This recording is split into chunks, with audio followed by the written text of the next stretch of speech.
আগামী 2 মাসের মধ্যে সারা দেশের নদী দূষণ বন্ধ, দখলমুক্ত করতে বিভাগীয় কর্মকর্তাদের নির্দেশনা দেওয়া হয়েছে বলে জানিয়েছেন পরিবেশ উপদেষ্টা সৈয়দা রিজওয়ানা হাসান। প্রয়োজনে আইনের কঠোর প্রয়োগের আহ্বান জানান তিনি।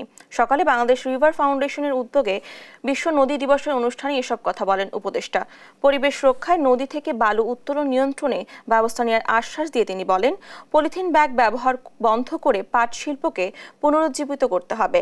1 ডিসেম্বরের মধ্যে সচিবালয়কে প্লাস্টিক ও পলিথিন মুক্ত করার উদ্যোগ নেওয়া হয়েছে বলেও জানান উপদেষ্টা।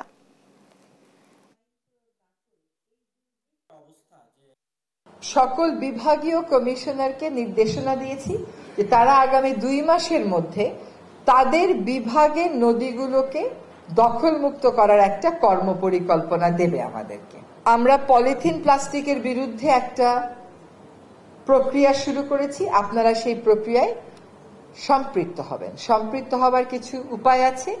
আপনাদের অফিসে, দপ্তরে কিংবা বাসায় আইন করে নিষিদ্ধ পলিথিন ব্যাগ আর রাখবেন না।